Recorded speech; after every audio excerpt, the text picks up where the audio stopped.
I trust these Yakuza posts will start to slow down next year. We've pretty much caught up now. Yakuza is now a global franchise and you can play every game in the core series in English on HD platforms. Kiwami 2 is an odd duck though.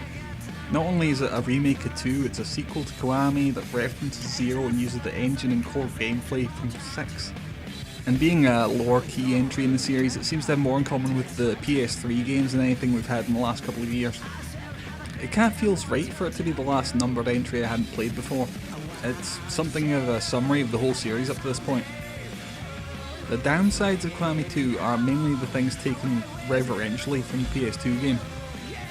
It feels odd going from 6 to a game with text-only cutscenes.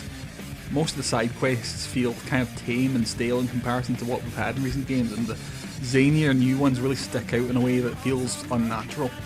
It's hard to get into the game when the tone and presentation jumps between generations constantly, and it takes a long time for it to really find its footing. Like Kiwami 1, the pacing doesn't feel as considered as recent games. For the bulk of the game's early hours, I was struggling to get into the story. Kazuma feels supplementary to most of the events for a long time, and is rarely offered direct emotional attachment to them. After 6, it kind of felt like cheating to play another Kazuma Kiryu game, but the Kaz I knew kind of felt distant in the early hours. It's worth sticking with though. Yakuza 0's big gimmick was its 80s period piece setting, and Kiwami kind of follows suit by presenting a Kamurocho that vividly reflected the mid-2000s through its music, story, and little visual nods to the era. Kiwami 2 doing the same might lack impact for many, but having visited Osaka in the mid-2000s, I was heavily invested in seeing that time and location captured in a Yakuza game. It was a great big treat for me.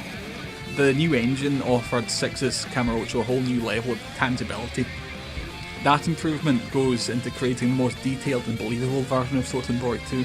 It was a real treat for me to dig into alleyways and apartment corridors, feeling intense deja vu. Approaching shops and restaurants I'd been in, and smirking at how they'd been redesigned to fit within a Yakuza game. For a game I'd never played before, there was a lot of nostalgia going into Kiwami 2. Not just the Osaka thing, not just that it might be the last Kazuma Kiryu story I'd play, but how PS2-y the whole thing felt. Yakuza's often schlocky, but rarely as much as this. Some of the big twists and dramatic stings are pure anime trash, and I loved it. Brought me right back to being a massive weeb teenager. There's also the blending of all the elements from the previous Yakuza games. This may be the last game in the core series I'd recommend to new players, but for someone who'd played all of the rest of them, this is pretty much a perfect place for me to end on. The Kazuma Kiryu era of Yakuza is supposedly over now, and there's going to be a lingering nostalgia for it moving forward. Maybe it's hard to appreciate right now, having 5 of them come out within the space of 2 years, but I think Kiwami 2's one I'm likely to come back to when I want to feel deep in the heart of it all. It doesn't have nearly all the things I love about the series, but it almost feels like the most Yakuza game.